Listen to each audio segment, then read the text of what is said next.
Literary warriors group और नीलम Saxena page पर आप लोगों का सबका स्वागत है।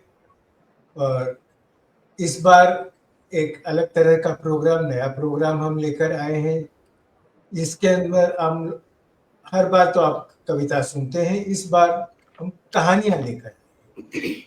और कहानियों के लिए तो अब मैं क्या कहूँ, मैथिली शरण गुप्त की 2 लाइनें याद आ रही है कि माँ कह एक कहानी, क्या समझ लिया क्या तूने मुझको अपनी नानी। ये जो उन्होंने कहा कि हम लोग सब ही बच्चों बचपन में माँ से, दादी से, नानी से सबसे कहानियां सुनते आए हैं, सुनते रहे हैं। और बड़े होने के बाद में भी कुछ न कुछ वो शौक बना रहता है, वो शौक मिटता नहीं है। सभी को कहानियां सुनने का शौक रहता है। तो उस विचार को लेकर हम यहाँ पर कहानियों का गुलदस्ता लेकर आए हैं आपके सामने। और जो हमारा मंच है, इस समय आप देख सकते हैं डॉक्टर किरण दयाल हैं, जो कि लखनऊ से हैं। डॉक्टर अपर्णा प्रधान हैं, जो कि गोवा से हैं। और नमस्कार। परवीन तगनेजा जी हैं, जो जालंधर से हैं। और अनुपम किंगल जी आने वाली हैं, वो आई नहीं है, वो बहरीन से हैं। उनको शायद उनका प्लेन लेट होगा, इसलिए थोड़ा सा उनको विलंब है। वो आएंगी, वैसे ही हम उन्हें रूप में ले लेंगे। तो ये हमारे आज का पैनल है और हम शुरुआत कर रहे हैं डॉक्टर किरण दयाल से। किरण जी आइए, आपकी कहानी क्या है, कैसी है, जरा उसके बारे में 2 शब्द कह के फिर अपनी कहानी शुरू करें। नमस्कार अनूप जी, अपर्णा जी, परवीन जी। मंच पे इतने बड़े बड़े कहानीकार बैठे हैं और मैंने भी कोशिश करी है उस कहानी में अपनी कड़ी जोड़ने की। नीलम सक्सेना जी को बहुत बहुत धन्यवाद इतनी खूबसूरत मन से हम सब लोगों को जोड़ने के लिए।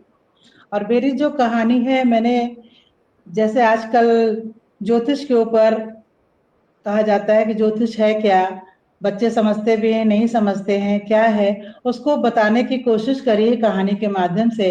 और कहानी का नाम दिया मैंने ग्रह दशा। ग्रह दशा, देखिए मेरी कहानी कहाँ तक आप लोगों से जुड़ पाती है, कहाँ तक लोगों की प्रशंसा पाती है, मेरा प्रयास है। और मैं सुना रही हूँ अपनी कहानी ग्रह दशा। ड्राइंग रूम में पूरा परिवार बैठा था। बाबा, दादी, पापा, मम्मी, भैया और कनिका। सामने पंडित जी मेज पर पन्ना फैलाए बैठे थे। पंडित जी जरा ध्यान से देखिए, कनिका हर रिश्ते के लिए मना क्यों करती है? कब विवाह के लिए तैयार होगी?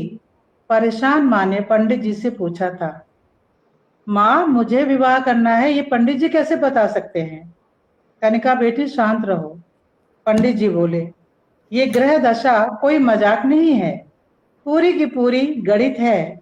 हम लोग भी कैलकुलेट करके ही बताते हैं।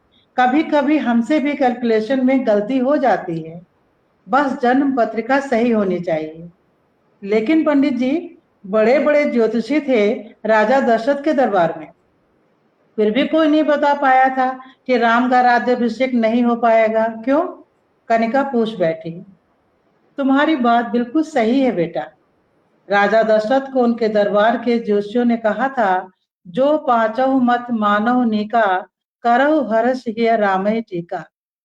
तो पत्नी ही नहीं तैयार थी, कैकेयी ने विघ्न डाल दिया था। अगर वे लोग कहते कि आपकी पत्नी राज्याभिषेक नहीं होने देगी तो क्या होता? दशरथ अपने विद्वानों को ही बुरा भला कहने लगते। पंडित जी बोलते जा रहे थे। समय के साथ जो परिस्थितियां आनी हैं वो तो आती ही हैं।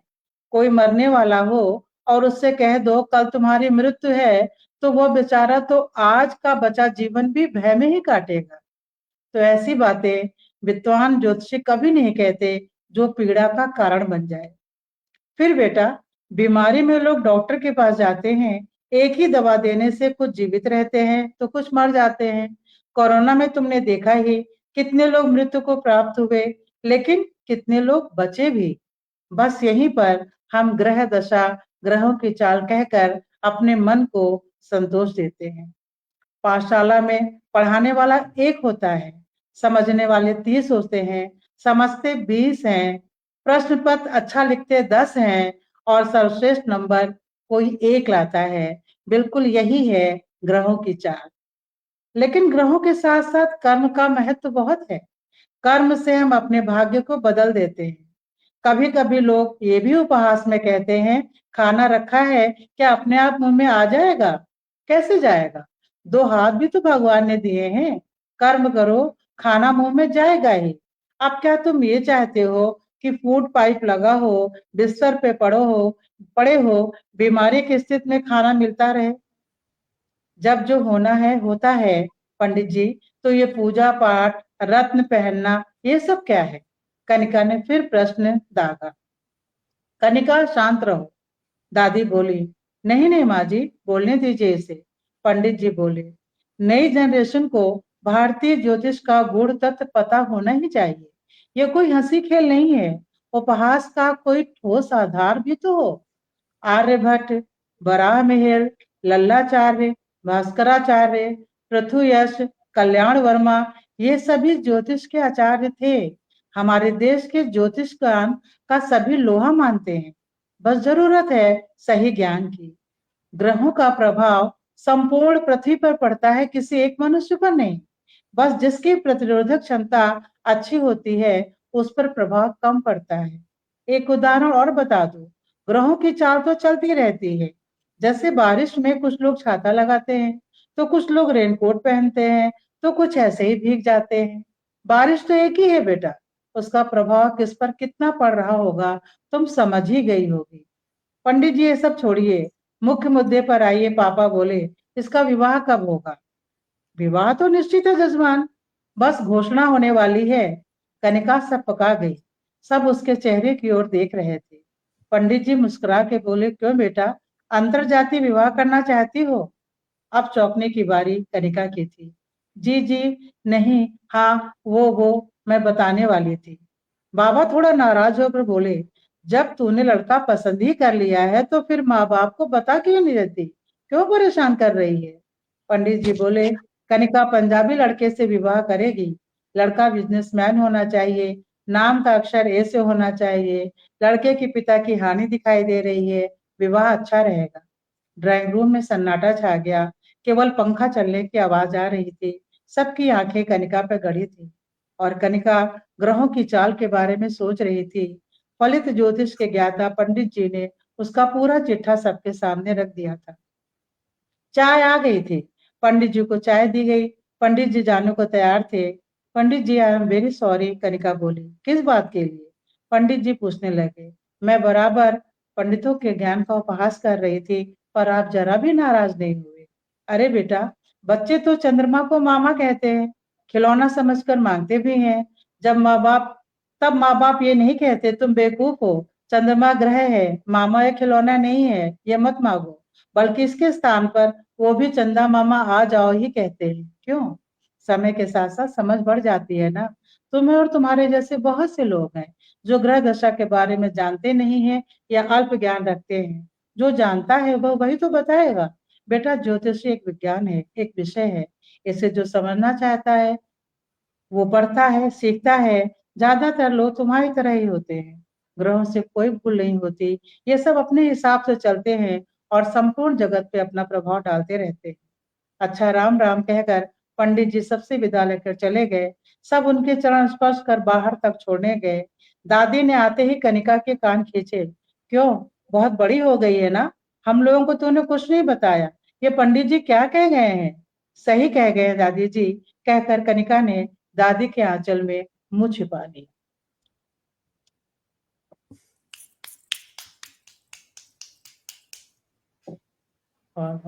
बहुत बढ़िया। बहुत बहुत धन्यवाद। बढ़िया। और अब आप लोग बताएंगे कि मेरा प्रयास कैसा था। बहुत अच्छा। बहुत अच्छा प्रयास था, बहुत बढ़िया। और जो बात आपने कही कि हाँ, आजकल का जो पीढ़ी है उनकी वो उसका विश्वास कम होते जा रहा है, उठते जा रहा है। तो वो बात आपने जो बात कही कि उनका विश्वास कम हो रहा है, उठ रहा है, उनको नहीं विश्वास है आज इन बातों पर, ये बात आपकी बिल्कुल सही। और बहुत अच्छे से आपने कहानी पढ़ी। Thank you Kiran ji. और किरण जी ने जो बढ़िया ओपनिंग हमारे यहाँ पे की है, उसके बाद एक बार आपको एक बीच में बता दूं कि जैसे कि मैंने कहा था कि हमारे साथ में अनुपम जी अब जुड़ गई हैं, ये बहरीन से हैं। और अभी जो दूसरी कहानी हमारे सामने ला रही हैं वो परवीन जी, परवीन गगनेजा जी, जलंधर से। परवीन जी अपनी कहानी के बारे में कुछ बता के फिर उसके कहानी शुरू करेंगी। जी जी सर, सभी को नमस्कार, मंच को नमन। नीलम सक्सेना जी हमारे साथ जुड़ी हुई हैं, उनको भी बहुत बहुत शुक्रिया इतना सुंदर मंच देने के लिए हम सबको। तो कहानी विदा के साथ आज हम जुड़े हैं। तो मेरी कहानी जो है बाल श्रम शिक्षा का अधिकार को लेकर है, जो आज भी भारत के लिए चुनौती बना हुआ है। इसको पूरा करने के लिए बहुत सी समस्याएं सामने आ रही हैं, तो उसी को लेकर मेरी कहानी है, जिसका नाम है कृष्णा।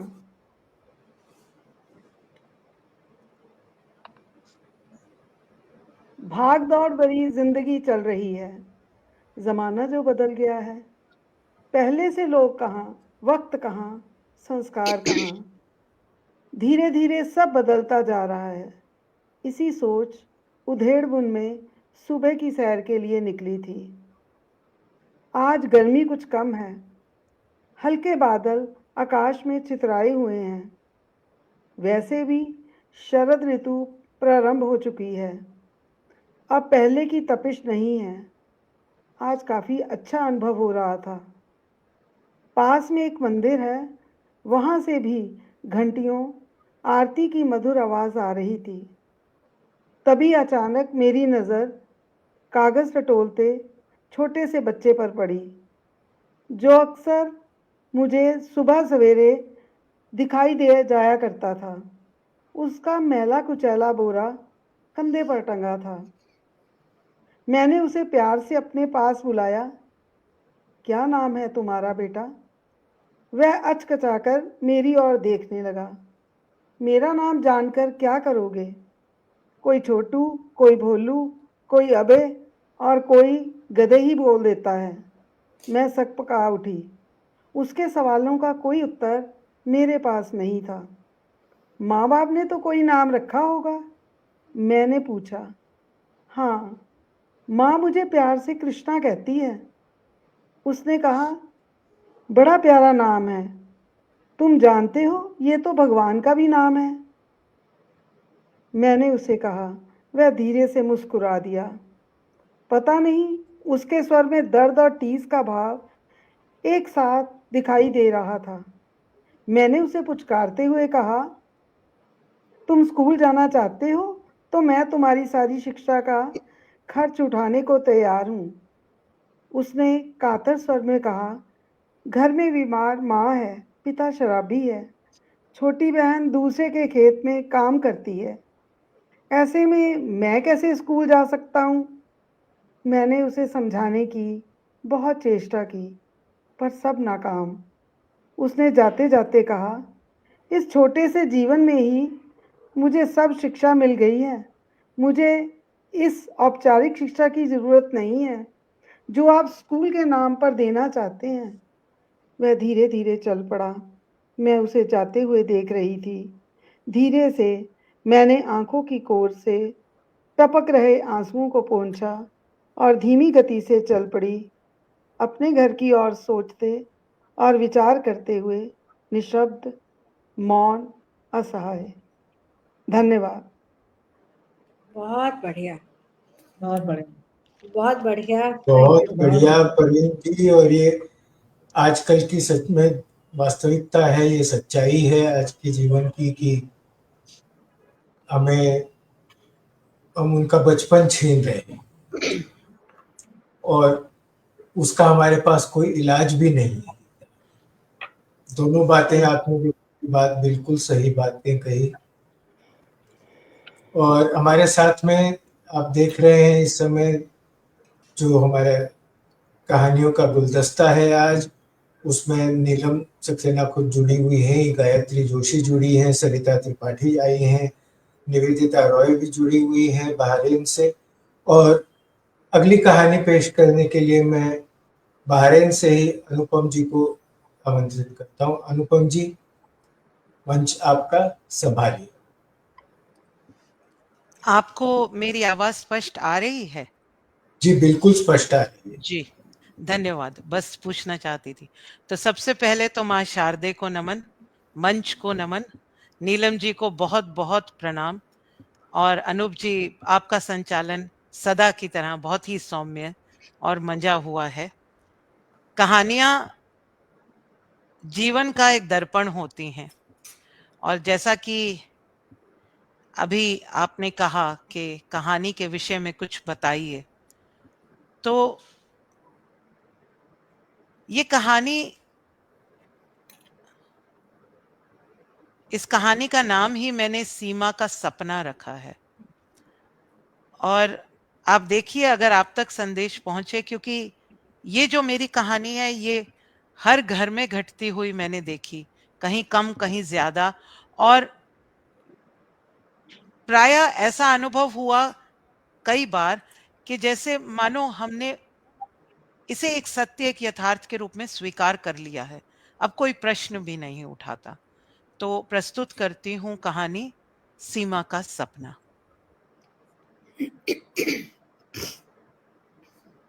उस दिन बरसात बहुत तेज हो रही थी। दोपहर को तो अच्छी खासी धूप थी। शाम होते होते यकायक काले काले बादल घेर आए, और न जाने कहां से ऐसी मूसलाधार बरसात होने लगी कि सब हैरान थे। मौसम भी तो नहीं था बरसात का। सीमा दफ्तर से निकली तब तक आकाश साफ था, लेकिन जैसे ही वो बस डिपो से दूसरी बस लेने के लिए अपनी बस से उतरी तो देखा मूसलाधार बारिश हो रही है। और 5, 7, 10 मिनट तक रुकने के बाद भी जब बस का कहीं नामो निशान न दिखा, तो तेज कदमों से चलती हुई वो पैदल ही घर को चल पड़ी।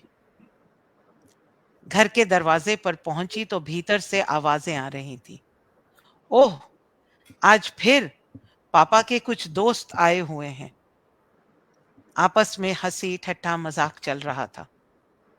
सिर से पांव तक भीगी हुई सीमा ने जैसे ही घर में प्रवेश किया तो पापा ने उससे कहा, अरे सीमा, आज तुम्हें देर हो गई। एक काम करो, तुम भीतर जाओ, जाकर कपड़े बदल लो, मैं तुम्हारे लिए चाय लेकर आता हूं। सीमा कपड़े बदलने अपने कमरे में चली गई, मगर बाहर की आवाजें साफ सुनाई दे रही थी। 32 नंबर वाले अंकल जी पूछ रहे थे, क्या तुम ही चाय बनाओगे? अब तो बहू आ गई है, वो क्यों नहीं बनाएगी? और पापा कह रहे थे, देखा नहीं तुमने, पूरी भीगी हुई आई है, बीमार ना हो जाएगी वो। और सुनो, चिंता मत करो, चाय के साथ तुम्हें गर्मा गर्म समोसे भी खिलवाऊंगा। सामने वाले छोटू की दुकान पे फोन कर दिया है, जब तक चाय बनेगी तब तक वो ताजे समोसे ले आएगा। 32 नंबर वाले अंकल जी ने फिर एतराज किया, अरे भाई, बारिशों में समोसा थोड़ी खाया जाता है, प्याज के पकौड़े खाए जाते हैं, और वो भी हरी चटनी के साथ। और पापा जी ने उन्हें एकदम से रोकते हुए कहा, अरे आज समोसे खाकर भी देख लो मियाँ, ऐसा स्वाद आएगा कि फिर कभी नहीं मांगोगे पकौड़े। सीमा ने कपड़े बदले, कुछ घबराई हुई सी, कुछ थकी हुई सी थी। सोचा 5 मिनट लेट जाती हूँ, फिर जाकर पापा जी का हाथ बटा दूंगी। 5 मिनट बिस्तर पर लेटने को हुई, ऐसे लगा मानो आंख लग गई। लगा जैसे पापा जी आए, लगा जैसे उन्होंने कहा, बेटा तुम्हारे लिए चाय और समोसे रखे हैं, गरम गरम ही पीना, ठंडी हो गई तो स्वाद नहीं देगी। तुम्हारी पसंद की चाय बनाई है, इलायची डाली है और अदरक बिल्कुल नहीं डाला। शायद उन्होंने ऐसा कुछ कहा था। शायद समीर भी वापस आ गया, शायद समीर भी उन लोगों के साथ चाय पी रहा था, पर कुछ ठीक से समझ नहीं पा रही थी। अचानक लगा मानो कोई कंधे से टटोल रहा है। बहुत दूर से आवाज आ रही है, सीमा, सीमा। फिर कुछ आधे अधूरे धुंधलाते से शब्द, सीमा, चाय, खाना, पापा जी, दोस्त, इज्जत। फिर एक जोर का झटका लगा और सीमा मानो सकपका कर उठ बैठी। देखा तो सामने समीर खड़ा था। समीर की आंखों में क्रोध साफ छलक रहा था। अजीब औरत हो तुम घर में आई, तुमने देखा पापा जी के दोस्त आए हुए हैं, उन्होंने तुमसे कहा भी कि चाय पिला दो और तुम आकर सो गई। कोई शर्म हया नाम की चीज है भी कि नहीं? सीमा को कुछ देर समझ में नहीं आया कि वो क्या सुन रही है। पापा जी ने तो कहा था कि चाय वो बनाएंगे। फिर ख्याल आया, ओहो, ये तो मैं ख्वाब देख रही थी। ख्वाब था कि पापा जी ने मेरी हालत देखकर, मेरा बुखार देखकर मुझसे कहा कि आराम कर लो। ख्वाब था कि चाय और समोसा मिला। ख्वाब था कि समीर भी मुझसे आकर पूछ रहा था कि तुम्हारी तबीयत कैसी है, आज खाना मैं बना देता हूं। सब कुछ ख्वाब था। हकीकत तो ये थी जो उसके सामने थी। वो घबराकर उठ गई, सकपकाकर दूसरे कमरे की ओर जाने लगी और जाते जाते कहती जा रही थी, ओह, गलती हो गई, पता नहीं कैसे आंख लग गई। दरअसल आज सुबह से शरीर टूटा टूटा था और ऊपर से बरसात हो रही थी। मैं तो जानते हो बस के लिए भी नहीं रुकी, पैदल ही आ गई बरसात में कि कहीं मैं लेट ना हो जाऊं। लेकिन क्या करूं, बरसात बहुत थी, बुखार सा हो रहा है, हिम्मत नहीं हो रही। समीर की पीछे से आवाज आई, अगर जब होता नहीं है तो नौकरी करती क्यों हो? किसे क्या जताना चाह रही हो कि तुम बहुत काबिल हो? अरे घर का गुजारा तुम्हारे बिना काम किए भी चल सकता है। अभी क्या मैंने ये नया मकान नहीं लिया है? हाँ, किश्तों पर है, लिया तो है। तो क्या मैं घर का दाल रोटी नहीं चला पाऊंगा?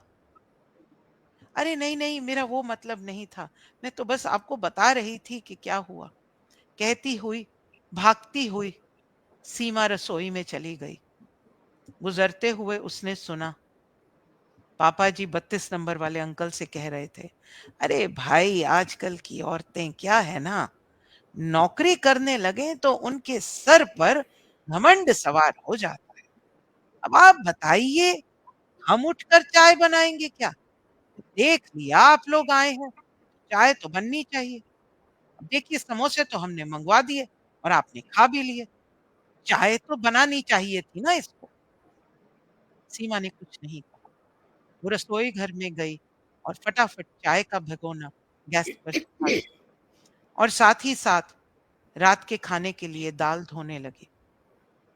उसके कानों में माँ के शब्द गूंज रहे थे। माँ ने कहा था, अरे मारता पीटता तो नहीं है ना बेटा, हाथ तो नहीं उठाता तुम पर, और देखो कोई बुरे ऐब भी नहीं है। कहीं कई मर्द तो पराई औरतों के पास जाते हैं, इसका तो ऐसा कुछ भी नहीं है। बस कभी कभार दोस्तों के साथ दारू ही तो पीता है, कोई गलत शौक थोड़ी पाले हुए हैं उसने। तुम किस बात पर परेशान हो रही हो? घर में 2 बर्तन रहेंगे तो जरूर खटकेंगे। थोड़े दिन शांत हो जाओ, सब ठीक हो जाएगा। सीमा ने आंखें बंद की, आंखों पर रुके हुए आंसुओं को वहीं पोंछ दिया और रात के खाने के लिए दाल भिगोकर फटाफट प्याज काटने लगी। उसके जहन में उस वक्त भी एक माँ और एक टीचर, माथुर मैडम, उन दोनों के चित्र आ रहे थे। माँ जो कह रही थी, अरे कोई ऐब थोड़ी ना है, और माथुर मैडम जो अक्सर चेहरे पर गाढ़ा फाउंडेशन वाला मेकअप लगाकर आती थी क्योंकि कहीं से चोट लग गई होती थी। सीमा सोचने लगी, उस पीढ़ी और इस पीढ़ी के बीच में भी क्या कोई फर्क नहीं आया? क्या आज भी नारी को सिर्फ और सिर्फ जिम्मेदारियां उठानी है, ख्वाब देखने का कोई अधिकार नहीं है। और ख्वाब भी क्या, अपने पैरों पर खड़े होने का, वहां जाकर काम करने का जहां अच्छा लगता है, जहां मुट्ठी भर इज्जत मिलती है। सीमा जी अपनी माँ और माथुर मैडम की तरह इन सपनों को ताल के झोंके के साथ आग में झोंक और अपना दिन गुजारना शुरू कर दिया, इस वचन के साथ कि अगर मेरी बेटी हुई, उसके सपनों को मैं इस तरह मिट्टी में नहीं मिलने दूंगी। समीर चाहे जो भी कर ले, बेटी हुई, उसे सपनों को पूरा हक दूंगी। और तब तक ये संघर्ष करती रहूंगी, ये नौकरी करती रहूंगी, तब तक हार नहीं मानूंगी। बहुत बहुत धन्यवाद। वाह, बहुत बढ़िया, बहुत मार्मिक और सही चित्रण, जैसा कि आजकल घरों में होता भी है। बहुत बढ़िया कहानी। बहुत धन्यवाद जी। बहुत बढ़िया, बहुत बढ़िया। बढ़िया। कुछ कहने को शब्द नहीं मिल रहे, बहुत भावुक कहानी, बहुत अपने सच में अब क्या कहूँ, बोला नहीं जा रहा है कुछ। बहुत अपर्णा धन्यवाद। जी, अपू जी, आप आइए, आप ही संभालिए। देखिए, बहुत जगह ये होता है कि बहू नौकरी करके आए तो ये लोग सोचते हैं कि अरे अब पैसा चार कमा लेती है, घमंड हो गया। या वही बेटी काम करके आएगी तो लगेगा अरे देखो बेटी हमारी काम करके आ रही है, उसको आराम मिलना चाहिए। ये बहुत गलत सोच है, ये सोच बदलनी होगी। और एक एक करेगा, फिर दूसरा इंसान इसी तरह से करेगा तो लोगों को भी लगेगा कि हाँ, हम कहीं गलत हैं। और ये गलती जो है ये धीरे-धीरे सुधरेगी, तभी हमारा समाज आगे बढ़ेगा। अगर बहू को अपना समझा जाएगा। बहू जब आती है तो पहला कदम आपकी तरफ से उठना चाहिए उसको अपनाने के लिए। आप उसको अपनाएँगे तो वो आपको अपने आप ही अपनाएगी। मेरा ये विचार। जी अपू जी, बहुत बढ़िया। और अनुपम जी, वंस अगेन बहुत ही बढ़िया कहानी, बहुत ही मार्मिक कहानी। बहुत और धन्यवाद सर। अपर्णा जी, अब मंच आपके हाथ, आपकी कहानी कौन सी है, क्या सुना रही है? धन्यवाद अनूप जी। बेहतरीन मंच संचालन के लिए आपको बहुत-बहुत बधाई। हमेशा की तरह आप बहुत बढ़िया मंच संचालन करते हैं।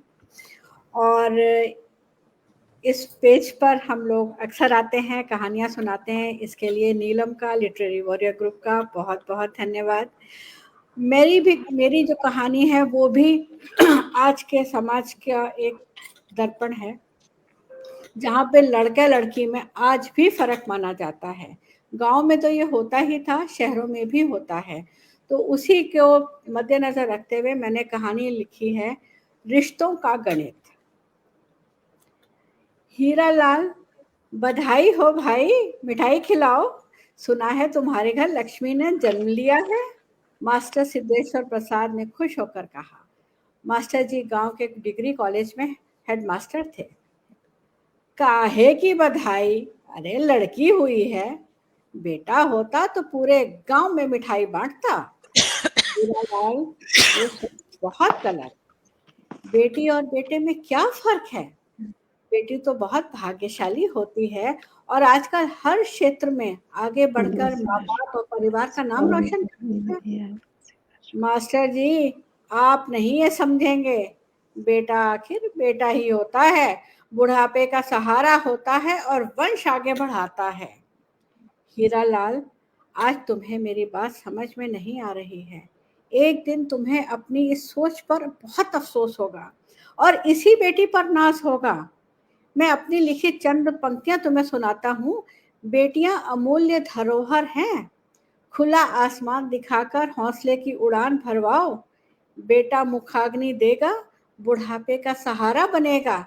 ऐसी संकीर्ण सोच को दफन करो, बेटियों पर भरोसा करो। घर की चौखट से देश की सरहद तक हर कर्तव्य सक्षमता से निभाती हैं। बुढ़ापे में तुम्हें भी संभालेंगी, वृद्धाश्रम में कभी ना छोड़ेंगी। याद रखना, मेरी जो बात है तुम्हें खुद समझ आएगी, मगर बहुत देर हो चुकी होगी। लाडो के बारे में मास्टर जी को कहकर मेरी जो चले। बात है तुम्हें खुद समझ आएगी, मगर बहुत देर चुप। लाडो हीरालाल की पहली संतान थी। गांव में अक्सर देखा गया है कि बेटे की चाह में बेटी के पैदा होने पर ना तो शहनाई मचती है, ना ही कोई जश्न मनाया जाता है। लाडो के होने पर भी ना कोई खुशी मनाई गई, ना कोई जश्न हुआ, ना किसी ने आकर बधाई दी। कहने को तो बेटी का नाम लाडो था, परंतु हीरालाल और उसके परिवार के अन्य सदस्यों से उसे प्यार और दुलार मिला ही नहीं जो बेटे को मिलता है। लाडो के होने के बाद हीरालाल की पत्नी शीघ्र गर्भवती हो गई। बच्चे का लिंग पता करने के लिए उसने अब डॉक्टर के पास ले गया, डॉक्टर को पैसे दिए और जब उसको पता चला कि कोख में लड़की है तो उसने गर्भपात करा दिया। इसी तरह 2 साल में उसने 2 बार गर्भपात कराया। 3 साल बाद सुशीला ने बेटे को जन्म दिया। बेटे सूरज के जन्म पर हीरालाल ने खूब धूमधाम से जश्न मनाया, सारे गांव में मिठाई बंटवाई। लाडो अक्सर सोचती, काश मैं लड़का होती, मुझे भी सबका प्यार मिलता, मेरे लिए भी कोई मिठाई बांटता। खैर, सूरज और लाडो दोनों बड़े होने लगे।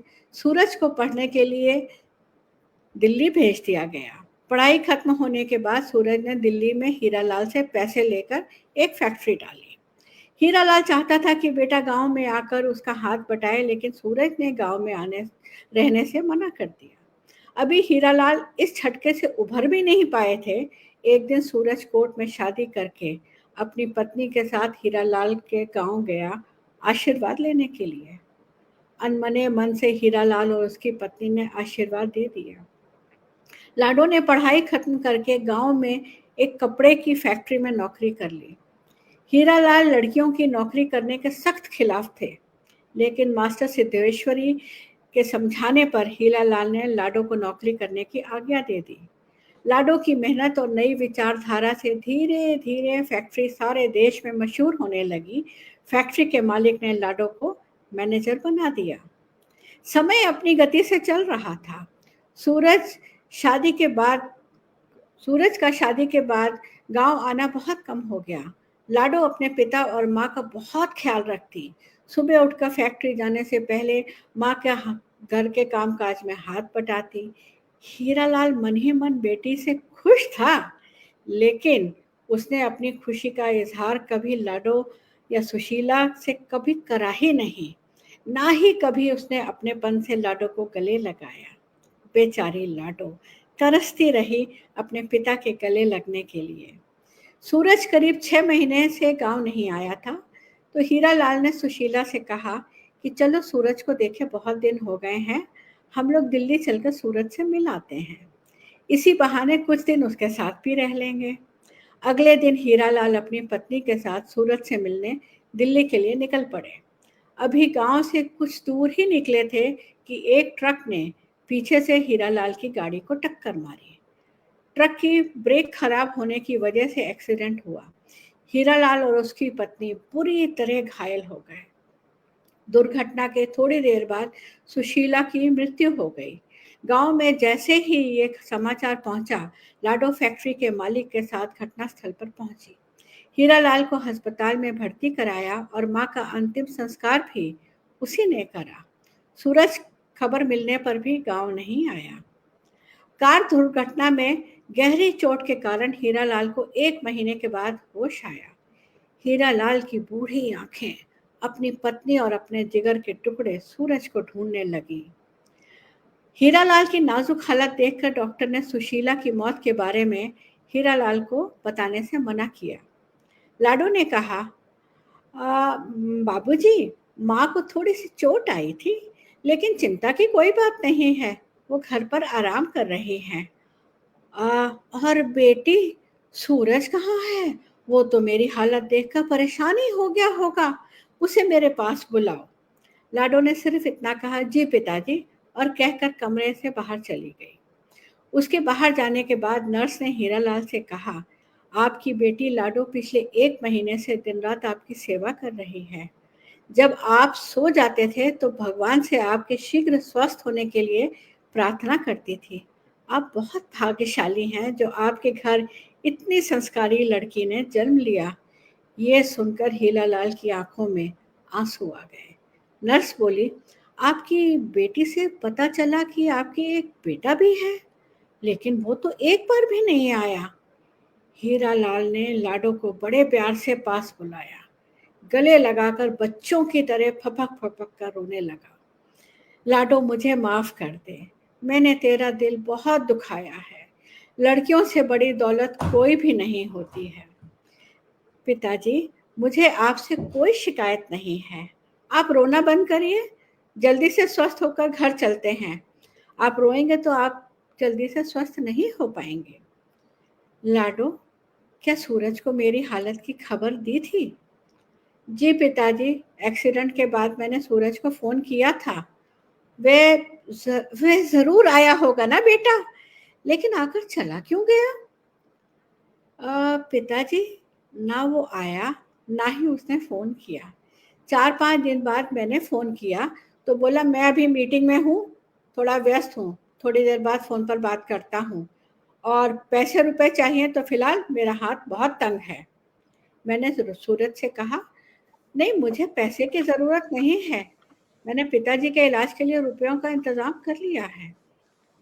अच्छा बेटी, अरे ये तो बताओ, तुमने पैसे का इंतज़ाम कैसे किया? मैंने अपने प्रोविडेंट फंड से पैसे निकाले और अपने 2 फिक्स डिपॉजिट तुड़वा दिए पिताजी। पिताजी, अरे छोड़िए ना आप इन बातों को, इससे आपको कोई लेना देना नहीं है। बेटी, मेरा एक कहा मानोगी? कल तुम वकील साहब को यहाँ बुला के ले आओ। जी पिताजी। अरे पहले आप खाना खाकर आराम करिए ना, अपने अपने दिमाग पे ज़्यादा जोर मत डालिए। अगले दिन वकील मनोरथ सहाय आए। हीरालाल ने उनसे अकेले में बात करी। उसके बाद अपनी बेटी लाडलो को बुलाकर बोले, बेटी, मेरे प्राण निकलने के बाद सबसे पहला काम तुम करोगी, वकील साहब को खबर दोगी, और मेरा अंतिम संस्कार इनके आने के बाद ही होगा। पिताजी, आप ऐसी बातें क्यों कह रहे हैं? ईश्वर करे आपकी बहुत लंबी उम्र हो। हाँ बेटी, मैं अभी मरने वाला नहीं हूँ, अभी तो मुझे तेरे हाथ पीले करने हैं, तुझे डोली में बिठाकर विदा करना है। 1 हफ्ते के बाद हीरालाल हॉस्पिटल से घर आ गए। पत्नी की मौत के बारे में जानकर बहुत सदमा हुआ। समय सबसे बड़ा घाव भरता है। धीरे धीरे हीरालाल की हालत में भी सुधार होने लगा। एक दिन लाडो ने हीरालाल को ऊंची आवाज में सूरज से फोन पर बात करते सुना। करीब 5 मिनट बाद हीरालाल जमीन पर धम से गिर पड़े।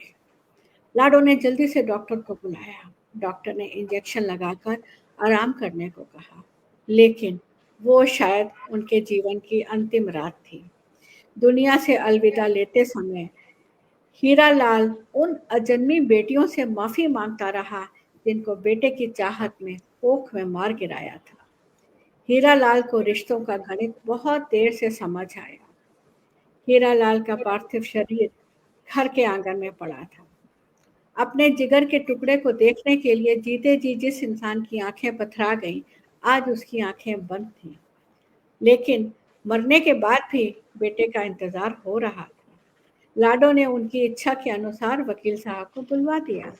नालायक बेटा जो बीमार बाप को देखने तक नहीं आया, समाज के डर से दोपहर आ पहुंचा और अंतिम क्रिया की तैयारी में जुट गया। इतने में वकील साहब ने हीरालाल की वसीयत निकालकर पढ़ी।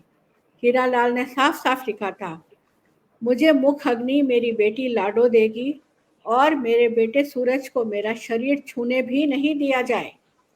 मेरी सारी चल अचल संपत्ति मेरे मरने के बाद मेरी बेटी लाडो के नाम पे होगी। सूरज का किसी भी चीज पर कोई हक नहीं होगा। मैं सभी गांव वालों से ये कहूंगा कि बेटियों का सम्मान करो, उन्हें खूब पढ़ाओ लिखाओ। हमारी बेटियां ही हमारी असली दौलत और गुरूर हैं।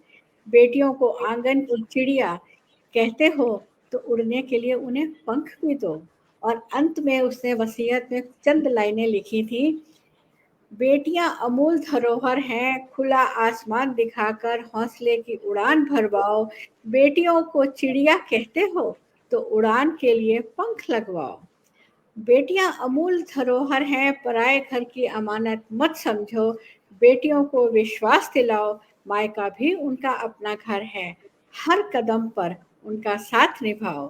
बेटियां अमूल धरोहर हैं, बेटियों को रूढ़िवादी जंजीरों में नहीं जकड़ो, संस्कारों की पायल पहनाओ। चौखट के भीतर ना रोको, बाहर की दुनिया दिखाओ।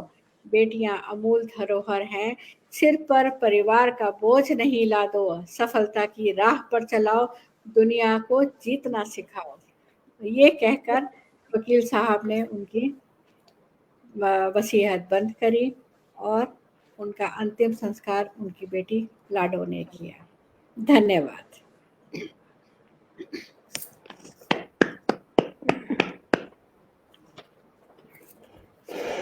बहुत बढ़िया अपर्णा जी, आपसे जैसी उम्मीद थी वैसे ही बढ़िया आपने कहानी भी कही है।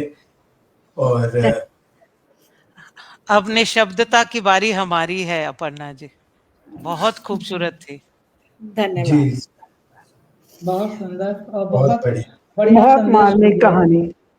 धन्यवाद। दरअसल जगह जगह देखते हैं लड़का है लड़की है और लड़के को पढ़ाने के लिए सब लोग लगे रहेंगे, लड़कियों को नहीं आगे बढ़ाते हैं। ये गांव में तो खैर बहुत है, लेकिन शहरों में भी इसमें कोई कमी नहीं है। शहरों में भी आजकल लड़का लड़की में भी फर्क माना जाता है। तो मैं यही कहूंगी कि और गर्भपात करना तो खैर वैसे भी कानूनी नहीं है, लोग फिर भी करवाते हैं। लड़कियों को बढ़ावा दीजिए, लड़कियों को आगे बढ़ाइए। लड़कियां हर क्षेत्र में आगे बढ़ रही हैं, मर्दों से टक्कर लग कंधे से कंधा मिलाकर काम कर रही हैं। इसी संदेश के साथ में मैं अब बुलाना चाहूंगी हमारे अनूप जी को, जो हमें कहानी सुनाने वाले हैं। स्वागत है अनूप जी आपका। धन्यवाद जी। और मित्रों, आप लोग जो यहाँ पर हमारे साथ में जुड़े हुए हैं, शुरू से इतने सब लोग हैं, सभी को एक बार फिर नमन करता हूँ। और आपने जो अब तक कहानियां सुनी सभी काफी सीरियस नेचर की थी, तो सोच रहा हूँ थोड़ा माहौल बदला जाए, एक हल्की कहानी, हल्की फुल्की कहानी सुनाने की कोशिश कर रहा हूँ।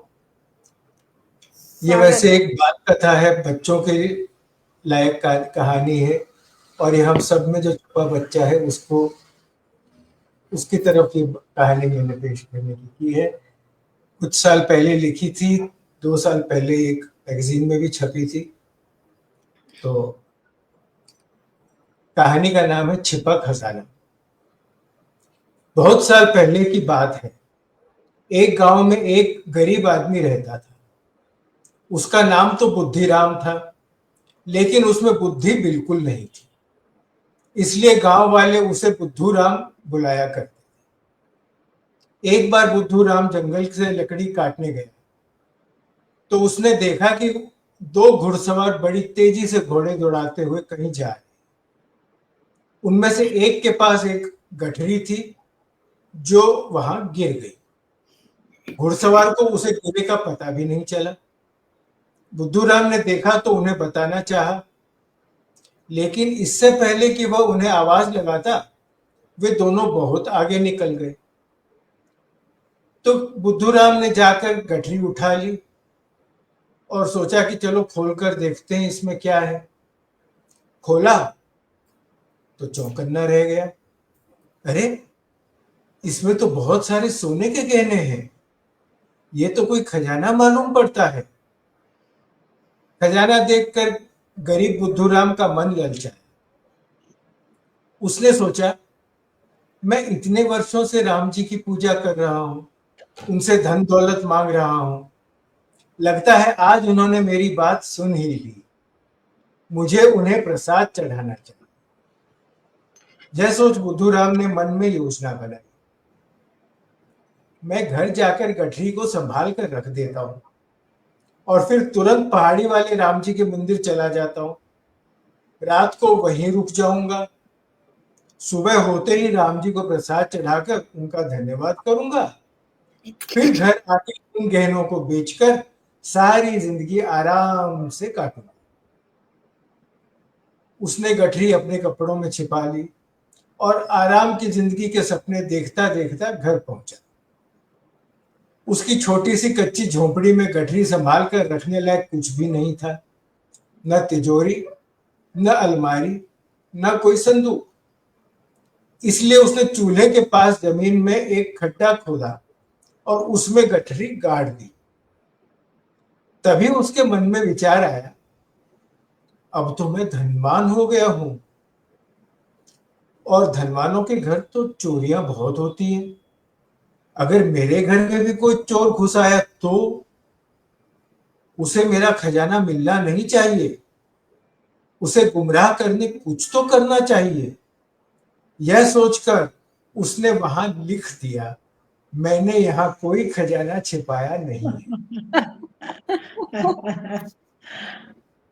इतना करके वह पहाड़ी वाले राम जी के मंदिर जाने के लिए घर से निकल पड़ा।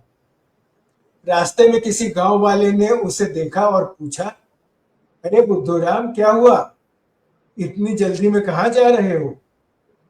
आज लकड़ी काटने नहीं गए?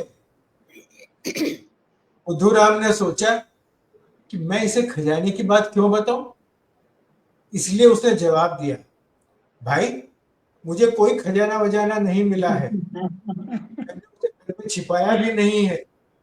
मैं पहाड़ी वाले राम जी के मंदिर प्रसाद चढ़ाने भी नहीं जा रहा हूं, और मैं कल सुबह भी नहीं लौटूंगा। गांव वाला सारी बात समझ गया। उसने एक से कहा, एक ने दूसरे से कहा, और कुछ ही देर में बात सारे गांव में फैल गई कि बुद्धूराम को कहीं से कोई कीमती खजाना नहीं। उसी गांव में होशियारचंद नामक एक चोर रहता था। उसे भी बात पता चली, तो उसने उसी रात बुद्धूराम के झोपड़ी में सुरंग लगाई और खजाना ढूंढने लगा। उसने देखा कि खजाना छिपाने की तो कोई जगह है ही नहीं। तभी उसकी नजर बुद्धूराम की लिखाई पर पड़ी, मैंने यहाँ कोई खजाना छिपाया नहीं है। वह समझ गया कि हो न हो बुद्धूराम ने खजाना यहीं छिपाया है। उसने वहां खोदना शुरू किया और कुछ ही देर में उसे गहनों की गठरी मिल गई। वह लेकर जाने लगा, तभी उसे मस्खरी सूझी। उसने वहां खड्डा फिर से भर दिया और वहां लिख दिया, मैंने यहाँ से खजाना बहुत बढ़िया, बहुत बढ़िया। आपने माहौल बहुत अच्छा कर दिया। बहुत बढ़िया, बहुत बढ़िया अनूप जी, बहुत बढ़िया, क्या बात। बहुत बढ़िया। साहू जी पूछ रही है खजाना कहाँ है, तो वो तो होशियारचंद ले गए जी। अब हम बुद्धूराम को क्या पता खजाना कहाँ है। बहुत बढ़िया, बहुत बढ़िया। कुछ नहीं है, खजाना कहाँ। अब अनूप जी बता ही दीजिए, खजाना कहाँ है, कहाँ ले गए आप? मैं थोड़ी ले गया, खजाना ले गया कोई उठा के। बहुत खूब, बहुत खूब अनूप जी, मजा आ गया। नाम भी बहुत आपने बढ़िया। बहुत प्यारे सोचे। होशियार बहुत खूब, वाह। Thank you ji, thank you. और ये हमारा आज का सेशन आप लोगों को पसंद आया होगा, या मैं उम्मीद रखता हूँ। इस तरह के हम सेशंस लगातार करते रहेंगे। हर महीने का एक सेशन होगा जो कि इंग्लिश में कहानियों का है, जो कि पिछले बार हमने किया था, और एक सेशन होगा हिंदी कहानियों का। तो इस तरह से कहानियों के 2 सेशंस हम हर महीने करने की कोशिश करेंगे। उम्मीद है आपको ये सेशन पसंद आया होगा और आप आगे भी इससे जुड़ते रहेंगे। और इसके साथ हमारा समय तो काफी हो गया है, तो मंच से विदा लेते हैं। मंच का धन्यवाद देते हैं, नीलम का धन्यवाद देते हैं, और आप सभी दर्शकों का भी धन्यवाद कि आप लोग सब जुड़े और यहाँ पर इतने अच्छे अच्छे कमेंट्स देकर हम सबका उत्साह। और एक चीज और अनूप जी बताइए ना कि LWG का YouTube चैनल भी बन गया है, जी, और LW जी का यूट्यूब चैनल भी बन गया है। और क्या बताना है अपू जी, जरा बताइए ना। और उसमें आप सब लोग देखिए उसमें। और हम लोग जल्दी ही आपके लिए नाटक भी लेके आ रहे हैं, लघु नाटिका भी लेके आने वाले हैं। वाह, और जी बहुत हाँ, खूब, लघु क्या बात नाटिका है। 6 तारीख को उम्मीद है कि लघु नाटिका हम लोग जरूर लेके आएंगे आपके जी। सामने और तो आपको हमारे पसंद साथ आएगी। प्रोग्राम तो होते ही रहते हैं, आप जानते हैं। काव्य के भी हैं, अब कहानियों के भी शुरू कर रहे हैं, नाटक के भी शुरू कर रहे हैं, बुक वाह, रिलीज, इंटरव्यूज, ये सब चीज तो हमारे चलती ही है, आप लोग जानते हैं। और जैसे कि अपू जी ने याद दिलाया कि हमारा यूट्यूब चैनल भी अब शुरू हो गया है, लिटरेरी वॉरियर्स के नाम से, जिस पर कि इस समय तो हम जो फेसबुक पे वीडियोस हैं वही वीडियो सब वहां पर हम लोड कर रहे हैं, जिससे कि ज्यादा लोग देख सके, ज्यादा से ज्यादा लोग देख सके। और फिर हो सकेगा तो वहां पर भी हम लाइव जाने की करेंगे।